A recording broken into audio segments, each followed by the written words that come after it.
hoy nosotros tenemos que enfocarnos en lo que nuestro Padre dice que somos, porque allí está efectivamente la respuesta de todo lo que nosotros quisiésemos lograr, porque en el nuevo hombre, en la nueva creación de Dios por naturaleza, está efectivamente todo lo que nos puede satisfacer.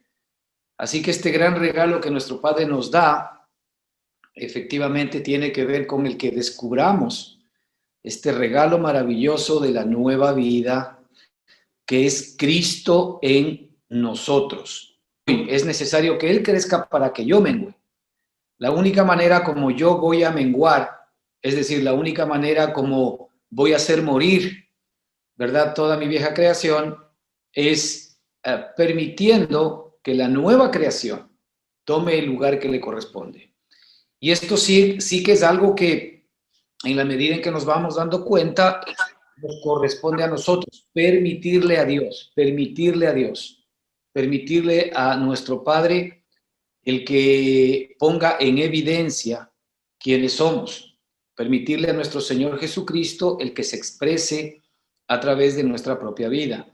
Y esta es la lucha que tenemos. El problema es que tenemos una mente adámica que no nos permite efectivamente ser muy abiertos en esta perspectiva, y más bien nuestra mente humana lo que hace siempre es limitar, encajonar todo lo que Dios es y limitarlo dentro de su entendimiento y dentro de su conocimiento, esté en nosotros, no porque no esté presente, sino porque todavía nosotros no somos capaces de poder recibir ese poder. Y ese poder lo vamos a poder recibir en la medida en que efectivamente Cristo, nuestro Señor y Salvador, ¿no es cierto?, vaya creciendo en nosotros, se vaya formando en cada uno de nosotros. Que la mente de Cristo sea una realidad.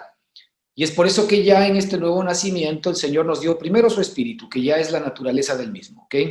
Sin ese espíritu sería imposible el que podamos hacer nada. Pero ya tenemos el espíritu de Dios. Ahora lo que nos falta es la mente de Cristo. Lo que nos falta es, ¿verdad?, crecer en la mente de Cristo. Y por eso dice la Escritura que nosotros nos transformamos por medio de la renovación de nuestro entendimiento. Y ahí es donde nuestro Padre nos dejó la Escritura. Ahí es que la Escritura tiene sentido, porque la Escritura no son más que los pensamientos de nuestro Padre, los pensamientos de Cristo. Y esos son los pensamientos que ahora tú y yo realmente tenemos en la nueva creación, los cuales les tenemos que hacer parte del Espíritu que ya está en nosotros. Pero va a haber ese conflicto, ¿verdad? El conflicto está entre lo que nosotros pensamos en nuestra carne y en lo que Dios dice. Por eso es que siempre vamos a estar luchando en nuestra vida diaria. Y la buena batalla de la fe tiene que ver con eso. La buena batalla de la fe tiene que ver con a quién doy crédito, si a lo que yo siento, a lo que yo deseo, ¿verdad?, a lo que yo pienso, a las circunstancias que estoy viviendo, o doy crédito a lo que la Escritura dice, es decir, a lo que mi Padre dice o a lo que la mente de Cristo dice en la Escritura. Entonces, ese es el gran conflicto, porque nos vamos a encontrar con que hay circunstancias totalmente opuestas a lo que la Escritura dice, ¿verdad? Y nos es imposible en esas condiciones muchas veces el poder sostenernos en la fe cuando la evidencia de la carne y de la vieja creación dice una cosa que para nosotros muchas veces esa evidencia es más real que lo que la Escritura dice.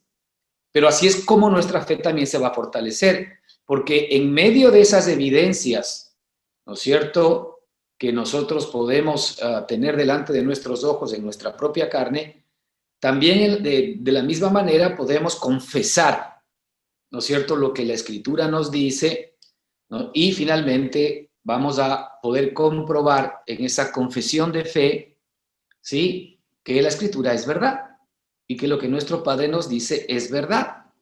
Y es más verdad que cualquier evidencia clarísima que nosotros podamos tener en nuestra carne. Así que de lo que se trata esto es de nosotros efectivamente ir haciendo una declaración permanente y continua de lo que Él dice que podemos hacer. Porque finalmente todo lo que Él dice es verdad. Y yo creo que tal vez nosotros deberíamos hacernos un un pequeño listado, ya no un listado de en qué cosas debo mejorar y qué cosas debo cambiar. Eso pertenecía al viejo hombre cuando éramos imperfectos. Ahora nuestro listado debería ser: ¿quién dice Dios que yo soy? ¿Qué dice Dios que Él me ha dado? ¿Y qué dice Dios que yo puedo hacer? Porque allí es donde nuestra fe se va a ir cimentando, en cada circunstancia de nuestra vida, y ahí es donde nosotros vamos a poder declarar lo que el Señor dice que, ¿verdad? Somos, lo que nos ha dado, lo que podemos hacer, ¿sí? Y esto está en la Escritura, porque en toda la Escritura vamos a encontrar este tipo de declaraciones y promesas, por supuesto, que nosotros podemos de alguna manera acceder a ellas y ser partícipes de la naturaleza divina, como la Escritura nos lo comenta. Así que, hermanos, allí es donde tiene que estar firme nuestra fe. Y justamente estamos de alguna manera intentando ahora en estas charlas el que a través de la propia Escritura podamos sacar bastante vida de nuestro Señor, que sea aterrizable a nuestra experiencia. Y arrancamos la semana pasada, ¿verdad?, con esta figura maravillosa que tenemos en la Escritura, y es como nuestro Padre sacó al pueblo de Israel desde Egipto y lo introduce en tierra prometida, pero sabemos que fue un proceso tal vez bastante largo, ¿no? Pero no porque así nuestro Padre lo había determinado, sino básicamente por la pureza del corazón del pueblo de Israel, por la incredulidad, dice la Escritura, del pueblo de Israel. La incredulidad hace que muchas veces nosotros no podamos echar mano de la vida eterna. La incredulidad hace que nos estanquemos. La incredulidad hace que nuestros enemigos se sigan enseñoreando de nosotros sin tener ya el poder para hacerlo. Y nuestra incredulidad finalmente nos anula, ¿verdad? Nos anula y nos mantiene esclavos del enemigo, esclavos de todo lo que significa la muerte, de acuerdo con lo que la Escritura nos comenta. Pero nuestro Padre ahora no solamente que quiso darnos salvación, que ya hoy nosotros efectivamente en términos generales hemos sido redimidos, ¿sí? La Escritura nos dice que nosotros hemos sido redimidos, que nosotros obtenemos redención por su sangre, perdón de pecados. Pero también en otros versículos la Escritura nos habla de que todos nuestros pecados han sido remitidos. Eso significa que han sido olvidados, han sido borrados, cero cuenta. Desde la perspectiva del Señor, la remisión tiene que ver con que ya no hay un solo pecado, ¿verdad?, en ti. El Señor no solamente que te perdonó los pecados, sino que también ha borrado, ¿no es cierto?, de ti todos los pecados. Ese es el nuevo hombre, esa es la nueva criatura que tú y yo podemos gozar. Así que Él ya no nos va a ver jamás, ¿verdad?, de acuerdo a lo que éramos, porque Él ya hizo la obra y pagó el precio de lo que tú y éramos en Cristo Jesús, ¿verdad? Ahora Él está realmente interesado en que tú sepas quién eres. Y ahí va a trabajar permanente y continuamente. Y el pueblo de Israel, lamentablemente, tuvo que luchar 40 años en el desierto, porque una cosa fue sacarles a ellos, ¿verdad?, a libertad de la esclavitud que vivían en Egipto. Esa fue la primera parte, pero la parte más complicada fue verdaderamente librarles de ellos mismos. Y eso sí que es complicado, ¿verdad?, aún en nuestra propia experiencia, porque librarnos de nosotros mismos, librarnos de nuestro ego, librarnos de nuestro yo, librarnos de nuestro entendimiento de las cosas, librarnos de nuestra mente natural y carnal, librarnos, ¿verdad?, de nuestra negativa manera de vivir, librarnos de nuestros temores, de nuestros miedos, que nosotros los amamos, ¿ah? Nos hace mucho daño, porque, por ejemplo, el temor, el miedo, la angustia, la ansiedad y todas esas cosas nos hacen mucho daño, pero nosotros los llamamos, nosotros los anhelamos, nosotros nos sometemos a ellos, ¿verdad? Para nosotros es muy sencillo someternos al miedo, ¿verdad? Somos como esclavos, rápidamente nos sometemos al miedo.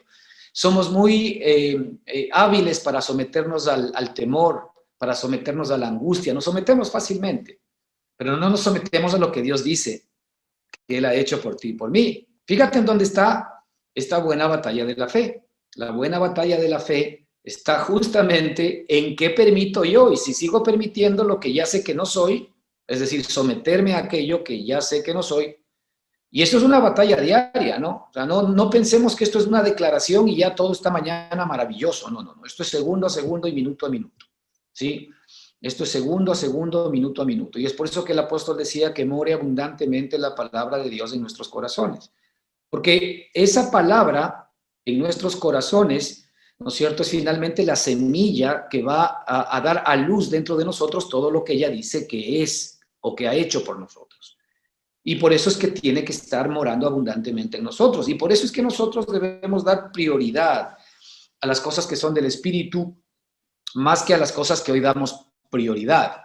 Nosotros damos prioridad hoy, ¿no es cierto?, a muchas cosas del mundo que no son la palabra del Señor, que no son necesariamente el conocer más quiénes somos, ¿sí? Y claro, cuando nosotros decimos vamos a estudiar la Biblia, bueno, cae pesado, porque para nosotros el tema de estudio es un tema de aprendizaje mental, pero realmente en la Escritura, nosotros, como hemos dicho más de una vez, está la herencia que tú y yo hemos recibido. Y esa herencia, ¿verdad? Que es una herencia para hoy, no es para después, y también para después, por supuesto, pero para arrancar el día de hoy, pues es algo que yo quiero saber para poder disfrutar esta vida que Él me ha dado. Fíjese que la vida del Señor tiene que para nosotros ser hoy más real y nuestra verdadera herramienta de salvación hoy que después, porque después ya no vamos a tener este conflicto que hoy tú y yo tenemos.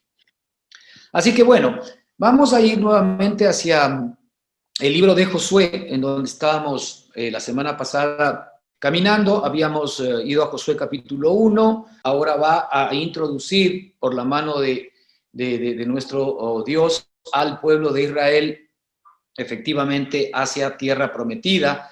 Y habíamos hablado en el capítulo 1, verso 1 y verso 2, en donde dice: aconteció después de la muerte de Moisés, siervo de Jehová, que Jehová habló a Josué, hijo de Nun, servidor de Moisés, diciendo: mi siervo Moisés ha muerto, ahora pues levántate y pasa este Jordán tú y todo este pueblo a la tierra que yo les doy a los hijos de Israel. Fíjate que en el corazón de nuestro Padre ha estado siempre, permanentemente, y está siempre el terminar la obra que Él comenzó. La buena obra que Él comenzó en ti y en mí, Él la va a terminar, más allá del retraso que pueda haber, porque nosotros somos los que de alguna manera, como hablamos, la retrasamos.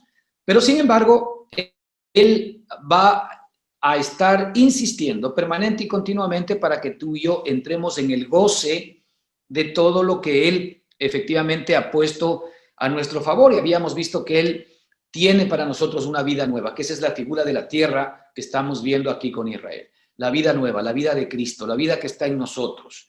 Nosotros hoy tenemos que caminar hacia el Espíritu, en donde Cristo mora en nuestra propia vida. Tú y yo somos seres espirituales.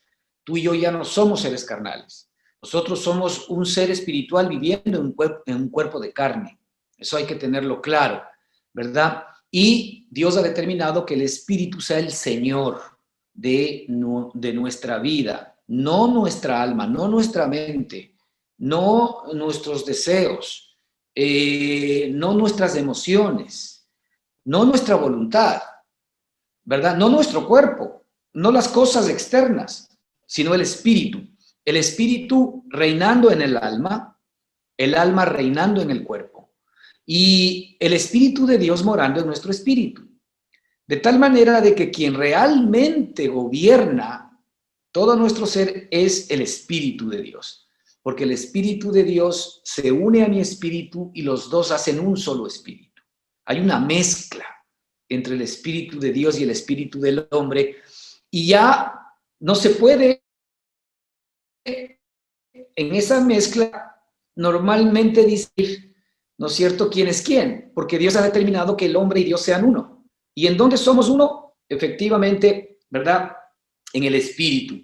De tal manera de que el Espíritu de Dios se une con el Espíritu del hombre, digamos que ese Espíritu se mezcla, y todo lo que es Dios, todo lo que es Cristo, realmente, ¿no es cierto?, impregna todo lo que es el Espíritu del hombre, ¿no es cierto?, y se hace un solo espíritu. Y de allí que la Escritura dice que cuando el espíritu del hombre se une al espíritu de Dios, se hacen un solo espíritu. ¡Qué regalo más maravilloso! Entonces, nuestro espíritu hoy, efectivamente, ¿no es cierto?, es la sucursal, es la embajada del cielo en la tierra. Tú no necesitas ir al cielo, tú necesitas volverte a tu espíritu, porque allí está no solamente que la embajada, sino el embajador, que es Cristo mismo morando en mi propia vida, el Rey. Por eso dice la Escritura que el reino de Dios se ha acercado y el reino de Dios está dentro de vosotros. ¿Sí? Ya el reino de Dios está en nosotros. Entonces, lo que ahora resta es que ese reino que ya está en mi espíritu, ¿verdad?, yo lo someta a el Rey, es decir, mi alma y mi cuerpo, todo sometido al Rey, y por decantación, ¿verdad?, todo lo que Él es se va a convertir en una realidad en mí mismo. Así que así es como nuestro Padre ha determinado que tú y yo tengamos acceso a la vida que Él es, ¿no es cierto?, uniéndose a nosotros, no estando tan lejos, no estando distante. No olvidemos que la Escritura nos dice, ¿verdad?, que la palabra está tan cerca de nosotros como en nuestra boca y en nuestro corazón. Y está hablando de Cristo mismo. Cristo está más cerca. La parte más cercana del hombre, ¿sabes cuál es? El espíritu. La parte más cercana del hombre es el espíritu. Es decir, el espíritu es la misma sustancia de Dios. Es la parte más cercana del hombre, es la parte más suave, más sensible del hombre, pero el hombre evidentemente con el ruido del alma y del cuerpo muchas veces no escucha el espíritu. Es por eso que muchas veces el Señor nos pide silencio, pero no el silencio de necesariamente del ruido, a veces sí, a veces no, pero nos habla del silencio de todas las voces y todo el ruido, ¿verdad?, que hay dentro de nosotros, en nuestra alma, en nuestros deseos, en nuestros sentimientos, en nuestro pensamiento, en nuestro propio cuerpo, el ruido, ese ruido, ¿verdad?, efectivamente apaga esa vida maravillosa que tenemos tú y yo en el Espíritu. Entonces el Señor quiere entregarnos y regalarnos a nosotros esta nueva vida que ya está en nosotros. Pero resulta que al tener esta nueva vida todavía nosotros no la recibimos como debiéramos, porque como el pueblo de Israel, pues todavía hay incredulidad. Nuestra carne por naturaleza es incrédula y realmente esa incredulidad detiene, ¿verdad?, la mano y el poder de Dios. Entonces, los versículos del corazón de nuestro Padre para que tú y yo, ¿verdad?, sigamos adelante en el camino, más allá de que nos hayamos detenido por cualquier circunstancia o por cualquier razón. Eso ya está, ya es historia, ¿sí? Ahora nuestro Padre quiere que sigas adelante y que efectivamente te levantes, ¿verdad?, para que pases tú, ¿no es cierto? Y todo este pueblo, dice la Escritura, es decir, no solamente tú, sino a todos los que tú puedas llevar tomando en cuenta esta nueva revelación y esta nueva experiencia que el Señor te va a dar. Porque Él está interesado en que yo mismo, pero a través mío, otras personas vengan a este conocimiento y juntos podamos efectivamente recibir lo que nos corresponde. Entonces, en el versículo 3 que vamos a ver ahora, la Escritura nos dice, yo os he entregado, como lo había dicho Moisés, que pisare la planta de vuestro pie. Desde el desierto y el Líbano hasta el gran río Éufrates, toda la tierra de los heteos, hasta el gran mar donde se pone el sol, será vuestro territorio. Nadie te podrá hacer frente en todos los días de tu vida, como estuve con Moisés, estaré contigo, no te dejaré ni te desampararé. Entonces, allí en estos dos versículos, la declaración es decir, el Señor no solamente que quiere que pasemos, ¿verdad?, sino que Él quiere que nosotros comprobemos que Él nos ha entregado, Él quiere que vayamos con esta idea en la cabeza, Él ya nos ha entregado esa tierra, es decir, en el caso nuestro, la vida de Cristo es nuestra, nos pertenece, ya se nos ha entregado. Cristo mismo se entregó por ti y por mí. La vida de Cristo para nosotros es una realidad al punto en que Cristo se hizo hombre por ti y por mí. Él cumplió como hombre todo lo que tú y yo no pudimos cumplir, para que ahora, por medio de la fe, el Padre haga, ¿verdad? O dé como cumplido todo aquello que tú y yo efectivamente, por nuestra naturaleza pecaminosa, éramos incapaces de cumplir, pero que finalmente lo cumplimos en nuestro Señor y Salvador Jesucristo. Así como en Adán nosotros recibimos la herencia pecaminosa, la herencia de incumplimiento, la herencia de indignidad, la herencia de vergüenza, y todos nosotros hemos tenido que recibir esa herencia. Ahora en Cristo tú tienes que recibir la herencia de santidad, la herencia de justicia, la herencia de dignidad, la herencia, ¿verdad?, del derecho que te asiste. Este es un regalo precioso que, por supuesto, inmerecido para ti, para mí, pero realmente es un regalo que nuestro Padre, por gracia, nos ha regalado para que lo hagamos nuestro.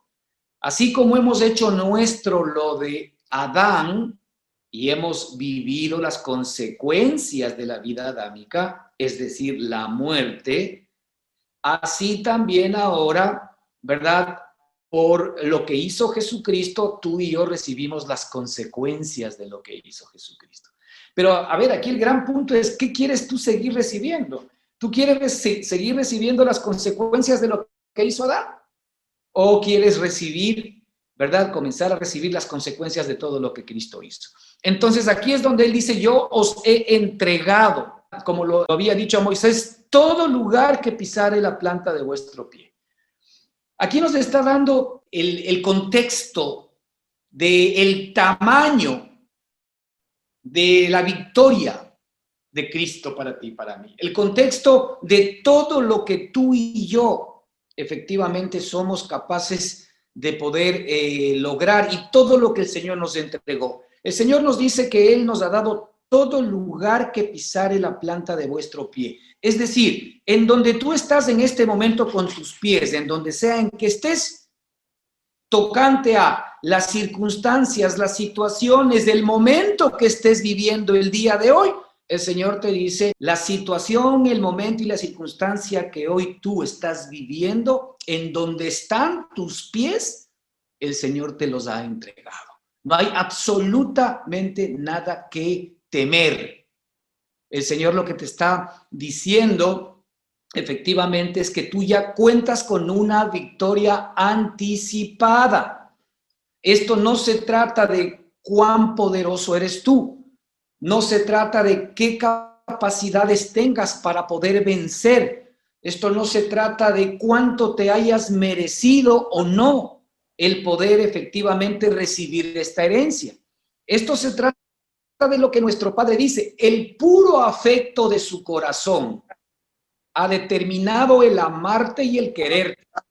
El Señor a ti te conoció desde antes de la fundación del mundo, nos dice la Escritura. El Señor a ti te predestinó para que seas hecho hijo suyo, semejante a su Hijo Jesucristo.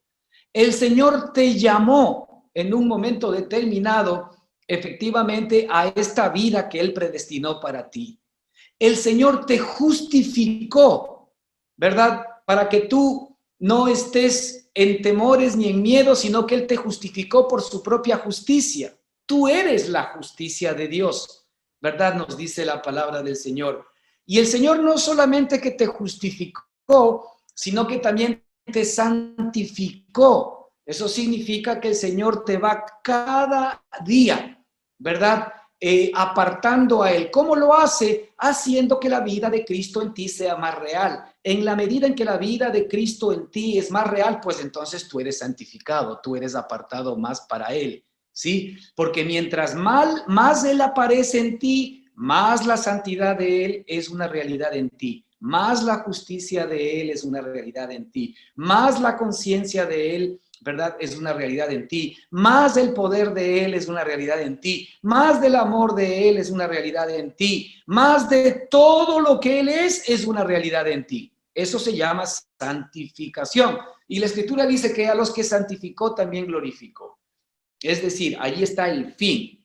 El glorificar es que finalmente la vida preciosa de su Hijo Jesucristo en ti y en mí va a ser una absoluta realidad hasta que todos lleguemos a la estatura del varón perfecto, a la estatura de la plenitud de Cristo.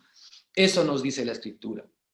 Entonces el Señor nos ha entregado todo lugar que pisare la planta de nuestro pie. No olvidemos que Moisés es una figura de Cristo. Josué, de hecho, la palabra Josué y Jesús son exactamente similares, ¿verdad? Todas son figuras de Cristo. Y resulta que tú y yo, ¿verdad?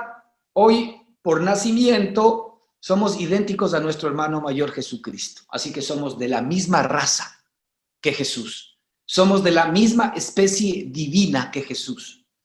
Hoy tú y yo somos ciudadanos del cielo. Hoy tú y yo somos, ¿verdad?, miembros de la familia celestial, pero por la obra preciosa que Él hizo a nuestro favor. Entonces, me gustaría ahondar un poco más sobre esta perspectiva de nuestro Padre, ¿verdad?, en la que Él nos ha entregado. Pero, más allá de lo que Él diga, como nosotros hemos dicho en un principio, en nosotros sigue jugando todavía la parte de nuestra carne, la parte de nuestro viejo hombre y nuestra mente y nuestra naturaleza, que efectivamente es una naturaleza cobarde. Por eso dice el Señor que Él no nos ha dado espíritu de cobardía, sino que Él nos ha dado un espíritu de poder, un espíritu de amor y un espíritu de dominio propio. ¿Sabe qué es la cobardía? Que tiene que ver con el miedo, con el temor, con la inseguridad, la angustia. Es justamente el espíritu del enemigo trabajando en usted. Es justamente el espíritu del enemigo expresándose a través de su propia vida, ¿no es cierto? Entonces, ¿qué es lo que pasa? Que esta perspectiva que todavía muchos de nosotros tenemos, pero que sin embargo hay que desterrarla por el poder del espíritu que mora en nosotros, nos hace ver, ¿verdad?, en nuestra propia vida gigantes espirituales. Son mucho más grandes que nosotros y que no nos permiten ser libres del presente siglo malo, ser libres, ¿verdad?, de la libertad con que Cristo ya nos hizo libres. Entonces, aquí mismo en esta misma historia, ¿no es cierto?, por ejemplo, tenemos alusión a algunos temas en el libro de Números 13, 32, 33. Fíjese que Josué había dispuesto, ¿no es cierto?, y antes verdaderamente Moisés había dispuesto el que vayan 12 hombres de las tribus de Israel a poder hacer o a espiar, a mirar la tierra, ¿verdad?, que ellos iban a tomar. Entonces enviaron 12 hombres de guerra, uno por cada tribu de Israel, para que no solamente traigan frutos de la tierra como evidencia de la buena tierra que Dios les estaba dando, sino que también ellos traigan un informe, ¿verdad?, de cómo era la tierra para que el pueblo se fortalezca, para que el pueblo se anime y finalmente el pueblo pase el Jordán. Pero ¿qué pasó? De estos 12 hombres, hubieron 10 hombres que primero vinieron efectivamente trayendo unas uvas inmensas. Dice que 2 o 3 racimos de uvas las traían cargadas 2 o 3 hombres. Imagínense, estamos hablando de cómo no habrán sido esas uvas, ¿verdad? El peso que habrán tenido para que efectivamente ellos las tengan que traer cargando en estos palos que traían cargando los racimos. Es decir, trajeron frutos de la tierra en donde demostraron que la tierra era espléndida, que la tierra era absolutamente productiva, la tierra era un vergel, ¿verdad?, la que el Señor les había dado. Pero sin embargo, ellos ahí se toparon con un pueblo grande, hombres, según ellos hablan gigantes que vamos a ver, y dieron efectivamente un mal informe a la nación o al pueblo de Israel. Y solamente 2, que fueron Caleb y Josué, dieron un informe positivo. Entonces, queremos ver justamente este problema que tenemos tú y yo, que dentro de nosotros todavía hay un pueblo, ¿verdad?, que es nuestra carne, que jamás va a ver las cosas desde la perspectiva de Dios y siempre va a estar mirando gigantes en esta perspectiva de nuestro Padre. Mira, yo te he entregado la vida de Cristo, La vida de Cristo es así, asado y cocinado. Y tú dices, sí, esa vida es la que yo quiero, esa vida es una maravilla, esa vida es preciosa, esa vida, Señor, por favor, dámela, haz que sea real en mí. Pero yo le sigo creyendo más al miedo, más al temor, más a la angustia, más a la pobreza, más a la dificultad, más a la angustia, ¿verdad?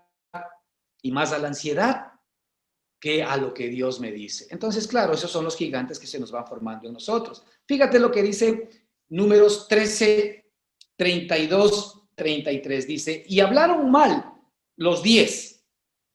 Esto está en Números 13, 32, 33. Y hablaron mal entre los hijos de Israel de la tierra que habían reconocido, diciendo, la tierra por donde pasamos para reconocerla es tierra que traga a sus moradores. Y todo el pueblo que vimos en medio de ella son hombres de gran estatura. También vimos allí gigantes, hijos de Anac, raza de los gigantes. Y éramos nosotros, a nuestro parecer, como langostas. Y así nosotros les parecíamos a ellos. Fíjate, analicemos un poquito el informe. Y analiza la mente, ¿verdad? Analiza que esta gente se está fijando en lo externo. Primero, por lo que dice el informe, dice que ellos mismos se veían como langostas. ¿Cómo nos vemos tú y yo? Ellos se veían como langostas, dice la palabra de Dios aquí. ¿No es cierto? Dice, y éramos nosotros a nuestro parecer como langostas. Es decir, ellos mismos se veían a sí mismos, ¿verdad? Como sin ningún valor, sin ninguna posibilidad, sin ninguna capacidad. Y realmente tenían razón, porque ellos estaban viendo a sí mismos y estaban comparándose a sí mismos, ¿verdad? Contra los gigantes que tenían enfrente. Es decir, cuando hablamos de hombre a hombre, estos eran unos pequeños enanitos, según ellos mismos decían, y los otros eran gigantes, porque repiten mucho la palabra gigante, gigante, gigante, gigante. ¿Ok? Pero ahora nosotros tenemos el mismo problema desde la perspectiva espiritual. Nosotros nos vemos demasiado pequeños. Nosotros nos vemos como langostas a nosotros mismos. ¿Sí? Y creemos, porque evidentemente ellos no se podían meter en la mente de estos hombres, dice, y así les parecíamos a ellos. Es decir, no solamente que yo me veo como una langosta, en términos espirituales, o sea, me veo como nada, me veo efectivamente como un incapaz. Siempre me estoy mirando yo desde la perspectiva negativa como un enfermo, me estoy mirando como un pordiosero, me estoy mirando como un enfermo, me estoy mirando como una persona que tiene mucha angustia, como una persona que, o sea, me victimizo. Yo tengo efectivamente la capacidad de victimizarme, soy diestro para victimizarme. Y eso hablábamos la semana pasada. Eso muchas veces nosotros lo vemos en la capacidad de respuesta que tenemos hacia otras personas cuando alguien nos pregunta, ¿y cómo estás? Evidentemente nosotros normalmente preguntamos cómo estás básicamente por cultura, ¿no? Por un dicho, por un decir. Tal vez no estamos ni muy interesados en que me respondas si bien o mal, pero no importa. Más allá de eso, cuando yo te pregunto cómo estás, ¿verdad? Es muy difícil encontrar a alguien que diga, no, yo estoy muy bien, perfecto, oye, bien, todo tranquilo, ¿verdad? Las cosas van bien, adelante, sí, es muy difícil. La mayoría es más o menos, ahí, viviendo, pasando. Es decir, ¿cómo me veo yo?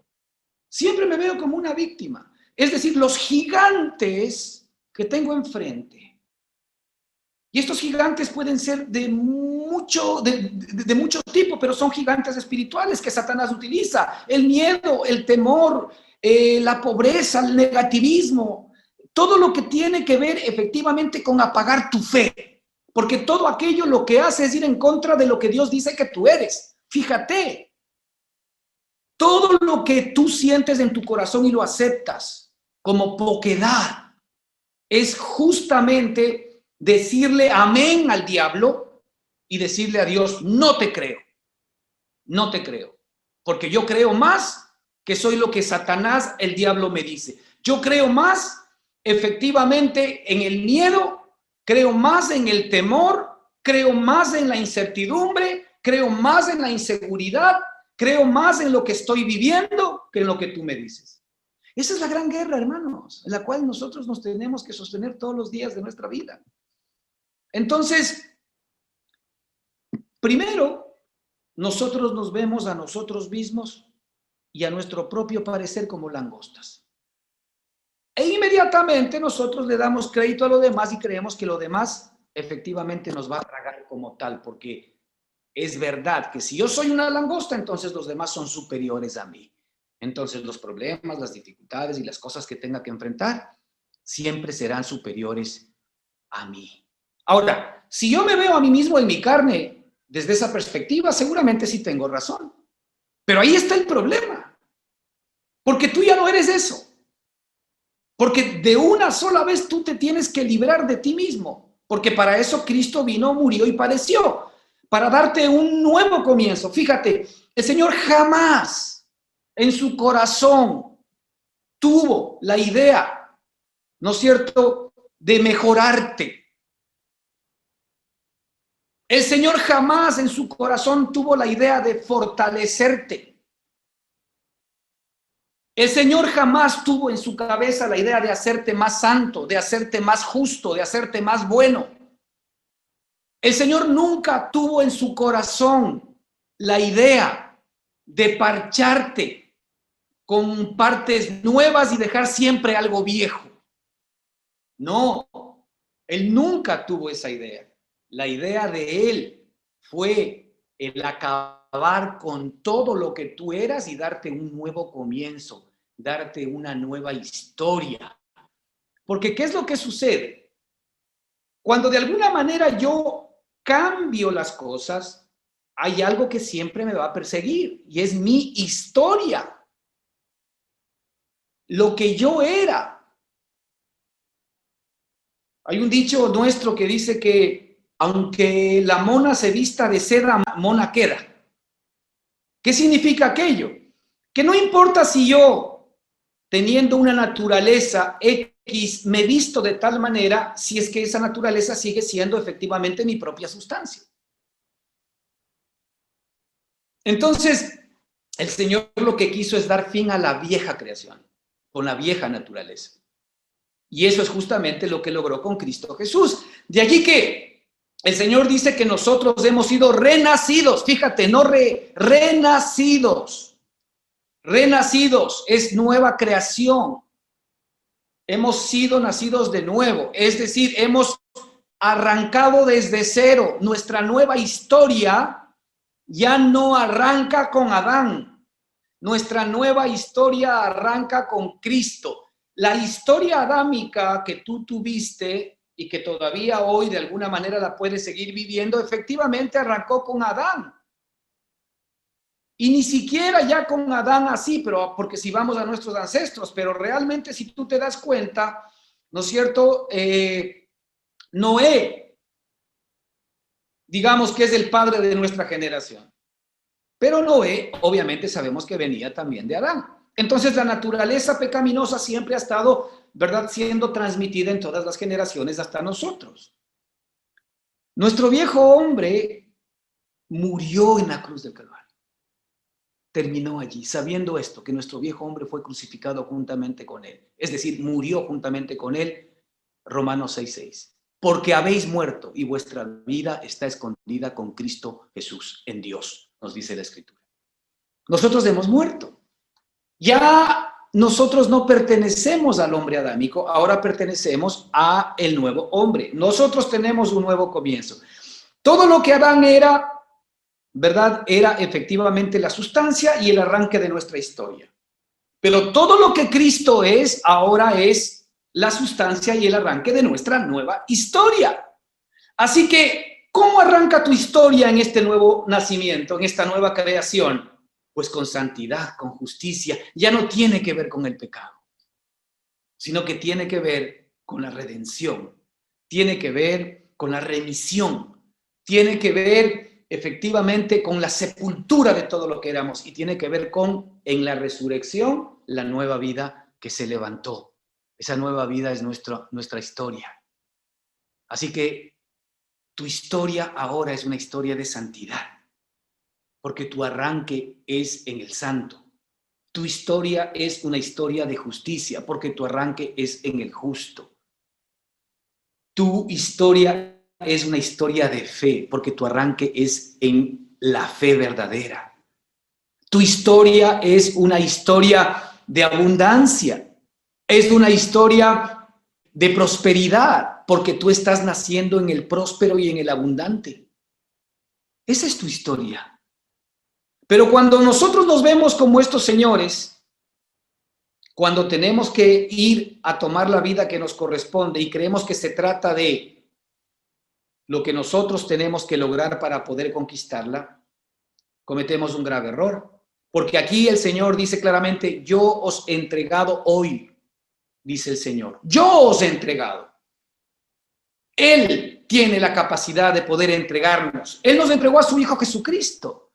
Él nos dio la vida que ahora tú y yo efectivamente tenemos que poseer. Es un regalo de Él para ti, para mí. La pregunta es, ¿qué estorba? Si la voluntad de Dios ha sido darme esa vida de bendición, esa vida de gozo, de amor, de paz, paciencia, benignidad, bondad, fe, mansedumbre, templanza, dominio propio, santidad, justicia, verdad, prosperidad, abundancia.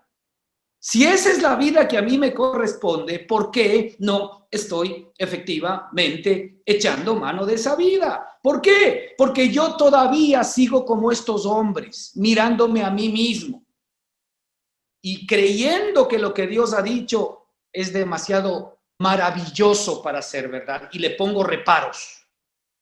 Y digo, no, es que entonces esa vida...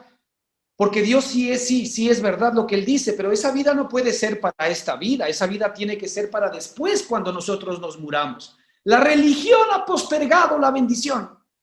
La religión posterga la bendición. ¿Por qué? Porque como no tiene respuestas para poder efectivamente justificar el por qué yo no estoy viviendo lo que Dios dice que yo debo vivir, y no tienen respuestas porque no han salido de su contorno de la carne y no están viendo las cosas conforme al espíritu, sino que acomodan lo espiritual a lo carnal y le tratan de dar explicaciones carnales a las cosas espirituales. Entonces, evidentemente, nosotros ahí vamos a encontrar que existe, ¿no es cierto?, una contradicción entre lo que Dios dice y entre lo que yo estoy viviendo. Como yo sé que Dios es verdad, porque es verdad, y no puedo explicar por qué yo no estoy viviendo lo que Dios efectivamente dice, entonces yo digo, entonces no se trata de que esa vida tenga que vivirla ahora, sino que debe ser después cuando me muera. Falso, porque la Escritura dice que hoy es el día de la salvación. Y nosotros hemos reducido la salvación simplemente a la salvación futura. Y no nos damos cuenta que salvación es un concepto absolutamente amplio que incluye principalmente la liberación de todo lo que nosotros éramos en Adán. La liberación del temor, del miedo, de la angustia, de la pobreza, de la ansiedad. Liberación de todo lo que nos puede mantener a nosotros atados, las deudas, el temor, el miedo, etcétera. Porque nuestro Padre es más poderoso que el que está en el mundo. Nuestro Padre es más grande que las circunstancias que estemos viviendo. Nuestro Padre es más grande que las dificultades, que el trabajo, que el negocio. Nuestro Padre es más grande que los temores, que el miedo, que las adicciones. Nuestro Padre es más grande que los momentos que la humanidad puede estar viviendo, como una pandemia, por ejemplo. Nuestro Padre es más grande que todo esto. ¿O acaso nosotros lo encajonamos y lo achicamos? Esta gente achicó a Dios porque no lo entendieron. Porque cuando el Padre decía que les daba a ellos una buena tierra para que de ella fluya leche y miel, haya más ganado, haya fuentes de aguas, haya vegas y todo lo que quieran, ellos no le creyeron. El informe fue, sí, la verdad que hemos visto que es una tierra que es tan grande, es tan hermosa, es tan floreciente que aún traga a sus moradores. Porque todo es grande, todo es bonito, todo es extremadamente productivo. Pero sin embargo, los moradores de esta tierra son gigantes. Nos dieron miedo. Y nosotros mismos nos veíamos como langostas. Y al parecer de ellos también les parecía que nosotros éramos lo mismo. Fíjese, ¿cuál era la limitación de este pueblo cuando Dios les había dicho, yo os he entregado? ¿Le estaban creyendo a él? No le estaban creyendo a él. Se estaban creyendo a sí mismos, le estaban creyendo a su temor, le estaban creyendo a sus ojos, le estaban creyendo a sus sentidos, le estaban creyendo a su conocimiento, a su entendimiento, le estaban creyendo a su planificación, a sus inventarios, le estaban creyendo a su tamaño. ¿Cuántos de nosotros estamos creyendo a nuestra pobreza, a nuestra enfermedad, a nuestra angustia? ¿Cuántos le creemos más a nuestra fatalidad?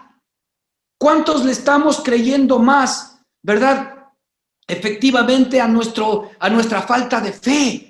¿Cuántos le estamos creyendo más a las circunstancias por las cuales estamos pasando, hermanos? Todo lo que nosotros vivimos en la carne es maldición. Todo lo que nosotros vivimos en la carne, enfermedad, pobreza, dificultades de mil, no son cosas que Dios nos envía. Dios las puede permitir, pero el gran protagonista de ese cuadro de dolor, de angustia y de muerte es el diablo. Él es el que peca desde el principio. No olvidemos que el aguijón de la muerte es el pecado. Él es el que hace que nosotros efectivamente fallemos miserablemente. Él es el que hace que nos venga toda esta calamidad. Lo hemos dicho, anda el libro de Job. ¿Acaso no fue Satanás que trajo todas las calamidades que tuvo Job? El Señor se lo permitió, sí, pero ¿para qué se lo permitió? Para que Job confíe más en Dios más que en él mismo. Para que Job vea, ¿verdad? Que efectivamente lo que Dios decía de él era verdad, porque él dijo, no hay hombre justo, ¿verdad? Que sea igual a Job en la tierra. Pero no porque Job lo veía como justo, sino que estaba viendo en Job la vida de Jesucristo, como la ve en ti y en mí. Y cuando él dice, ¿verdad?, a las cosas que no son como si fuesen, es porque así es. Y es porque así va a ser. Entonces, ¿cómo nos vemos nosotros? Fíjate qué desánimo. No solamente que ellos trajeron un mal reporte al pueblo, sino que la escritura después dice que todo el pueblo se desanimó, todo el pueblo lloró y todo el pueblo dijo, Señor, no puede ser posible que nos hayas traído para que nos mates en este lugar, nos hubiésemos quedado más bien en donde estábamos, en Egipto, etcétera, etcétera, etcétera, etcétera. Y nosotros nos volvemos rebeldes a nuestro Dios porque no le creemos. Fíjate, bajo la misma figura, estos, tanto Josué y Caleb, que son los dos espías, los dos únicos que a la final pasaron ellos la tierra prometida, porque todos los demás hombres, paradoja, ¿no? Todos los demás hombres que temieron, todo el pueblo que lloró, el pueblo llorón, que igual el Señor les siguió sosteniendo en la carne, en el desierto, pero no los sacó del desierto, todos murieron en el desierto sin haber probado y gustado la vida que el Señor les había dado en la nueva tierra que les había prometido. Pero, ¿qué pasa con Josué y Caleb, los que creyeron? Ellos dijeron en Números 14, 8, 9, si Jehová se agradare de nosotros, y fíjate a lo que está atada la palabra agradare, ¿no? Si Jehová se agradare de nosotros, Él nos llevará a esta tierra y nos la entregará. Por tanto, no seáis rebeldes contra Jehová, ni temáis al pueblo de esta tierra. Fíjate estas palabras. Por tanto, no seáis rebeldes contra Jehová, ni temáis al pueblo de esta tierra. Estas palabras están atadas si Jehová se agradare de nosotros. ¿Sabes cómo se agrada Jehová de nosotros? Solamente porque le creemos. Eso hace la diferencia. Solamente porque le damos crédito. Justamente ese fue el pecado de Adán en un principio, que no le creyó a Dios, dio crédito a las palabras del enemigo. Y ya vemos las consecuencias. Entonces ahora resulta que el Señor nos da la misma perspectiva para que nosotros podamos escoger creerle a Él, y Él se va a agradar de nosotros. ¿Por qué? Porque cuando le creemos, no es nuestra carne la que le cree. Porque nuestra carne está muerta a sus ojos. La que le cree o quien le cree es el Espíritu, es el único que le puede creer. Entonces, cuando tú le crees, efectivamente estás comenzando a experimentar la fe de Cristo. Y eso sí que agrada a nuestro Dios, porque sin fe es imposible agradar a Dios. Entonces, por tanto, no seáis rebeldes contra Jehová, ni temáis al pueblo de esta tierra. ¿Qué nos dice a nosotros ahora esta parte de la Escritura y el Espíritu Santo? Por tanto, no seáis rebeldes contra Jehová, creedle, ni teman ustedes, ¿verdad? A estos gigantes espirituales, al miedo, al temor, a la angustia, al desánimo, a la cobardía, a la pobreza, a la escasez, a la incertidumbre, al negativismo, etcétera, etcétera, etcétera. ¿Acaso no tenemos nosotros base para creerle a Él? Porque si es que efectivamente Él es más poderoso que los problemas que estoy viviendo, Él es más poderoso que el dinero que yo necesito todos los días para sostenerme y Él es capaz de poder proveerlo. Si Él es más poderoso que la enfermedad que yo puedo requerir permanente y continuamente la salud de Él. Si Él es más poderoso que la muerte, si Él es más poderoso que las circunstancias, si Él es más poderoso que los accidentes, es más poderoso que mis enemigos sean personas de carne y hueso que no lo son porque detrás está el enemigo, eso ya hemos visto, o cualquier cosa, entonces yo debo efectivamente seguir confiando en Él. Si tú verdaderamente sabes que tu Dios, tu papá, es más poderoso que todo aquello, pues entonces no lo temáis, dice el Señor, no los temáis. Eso es comenzar a creer. Es que tú vas a decir, es que a mí, es que pastor, sí, pero me viene un problema y me angustio. Sí, pero ¿a quién le estás creyendo tú entonces? A la angustia. Porque le estás escuchando más a la angustia que a tu papá. Sí te va a venir un episodio de angustia. Sí te va a venir un episodio de temor. Justamente esto, en medio de ese episodio, es que tú tienes que decir, a pesar de que yo estoy sintiendo, a pesar de que yo estoy enfrentando esto, que es algo que efectivamente lo estoy experimentando. Sin embargo, y con todo, yo te creo a ti, papá, porque tú eres más grande que este problema y esto ya no me pertenece. Esto ya no es mío. Tú cargaste con esto en la cruz del Calvario. Ahí es donde la palabra del Señor nos sirve. ¿Por qué? Porque siempre va a haber una promesa, siempre va a haber una palabra del Señor para que efectivamente tú la utilices en ese momento a ti mismo en tu corazón. Si tú tienes un evento, ¿verdad?, en el que estás viviendo circunstancias económicas difíciles, pues mi Dios pues proveerá todo lo que les falte conforme a sus riquezas en gloria en Cristo Jesús. ¿Quién lo ha dicho? Lo dijo mi papá. ¿A quién le creo? ¿Al problema de los acreedores que tengo tocándome la puerta y diciéndome págame? ¿O le creo a mi padre? ¿A quién le creo? Si te quieres angustiar, pues bueno, cree a la otra voz.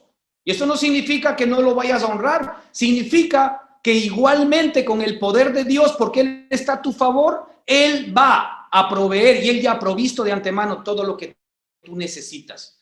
Y no solamente eso, porque esto no se trata de una actitud pasiva en la que yo me siento para que me caiga el dinero y para que me caigan las soluciones de los problemas. Esto significa que Dios, cuando yo estoy conectado y enchufado con Él, Él pone en mí así el querer como el hacer por su buena voluntad.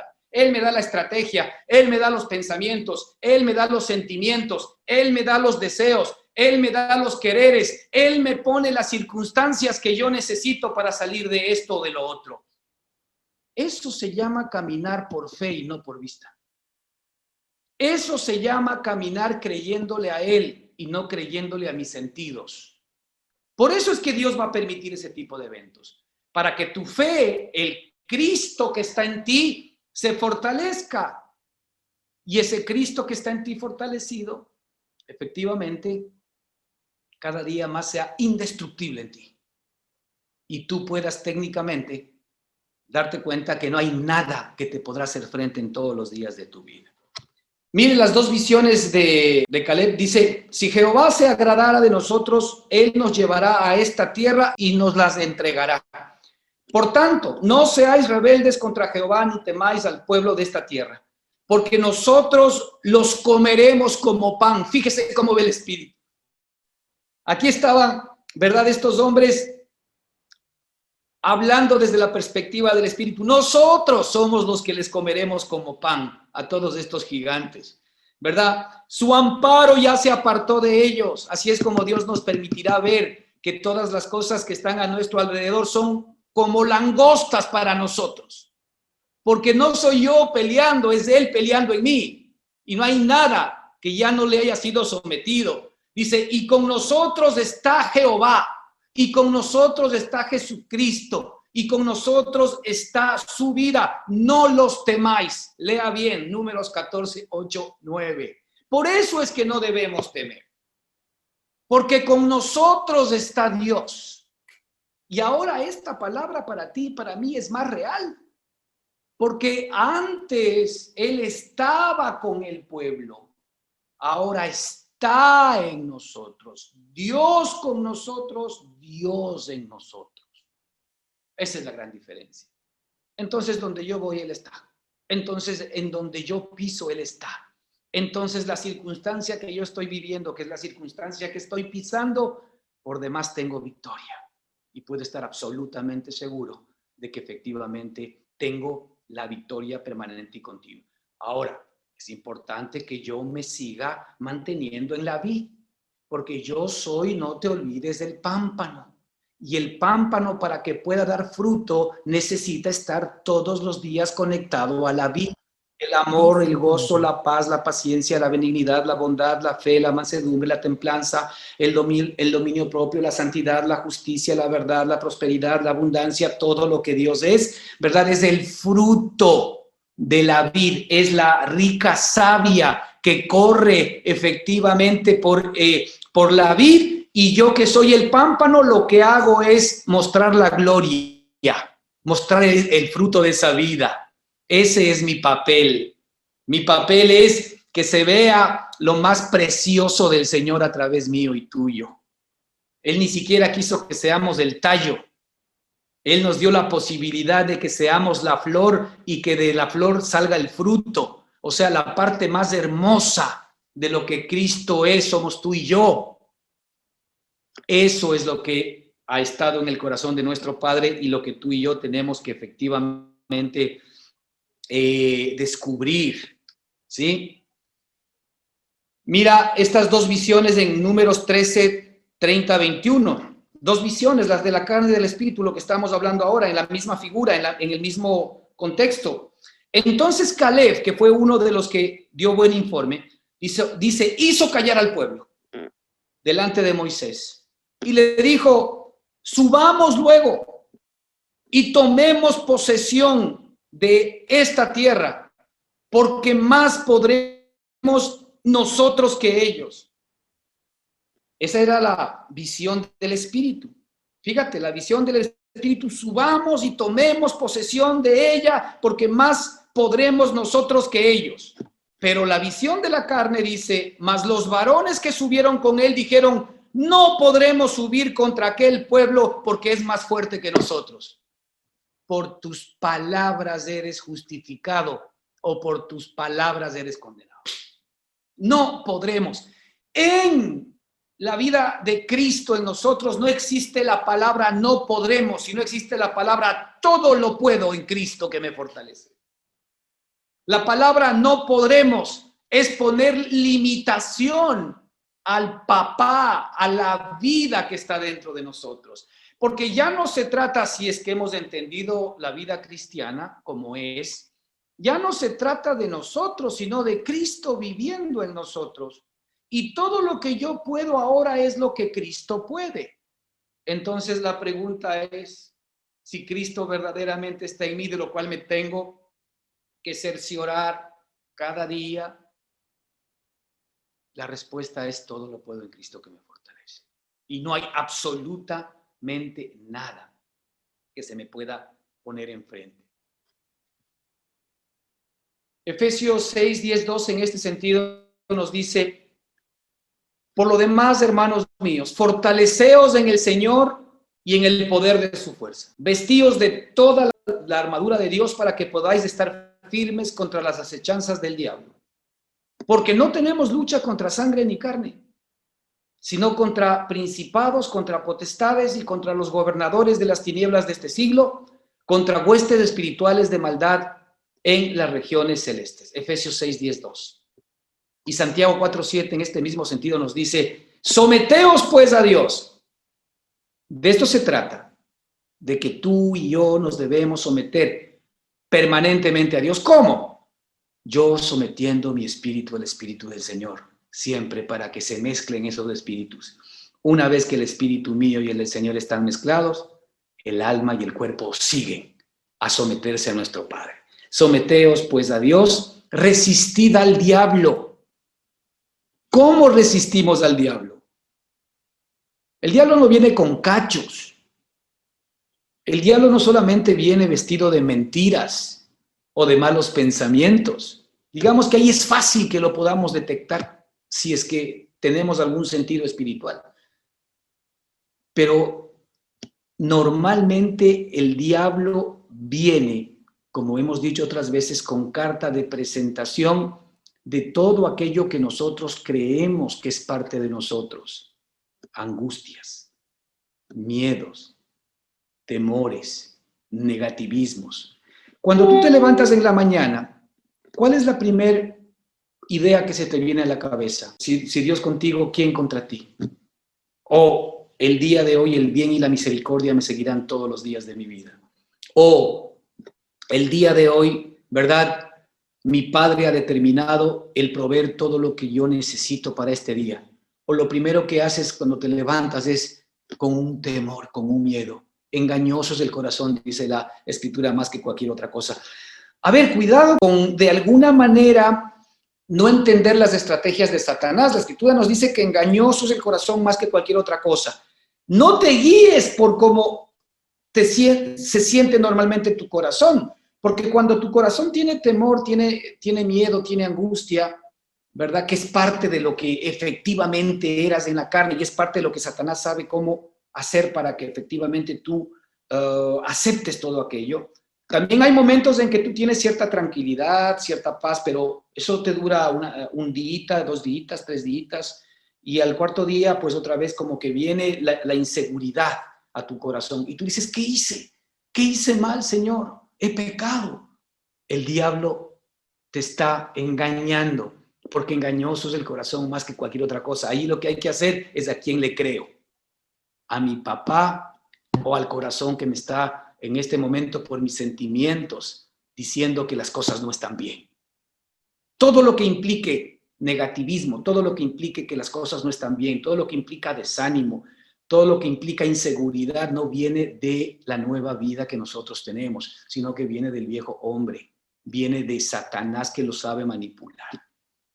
Entonces, a eso es que tenemos que aprender a hacerle frente. A eso es que tenemos que efectivamente ponerle fin. Fíjate lo que dice Efesios 1, 21 y 22, para que sepas quién tú eres. La vida de Cristo en nosotros reina hoy sobre todo principado, sobre toda autoridad, sobre todo poder, sobre todo señorío, sobre todo nombre que se nombra no solo en este siglo, sino también en el venidero, y todo lo sometió bajo sus pies. ¿Quién? Dios. Todo lo ha sometido bajo sus pies. O sea, todo lo ha sometido bajo tus pies.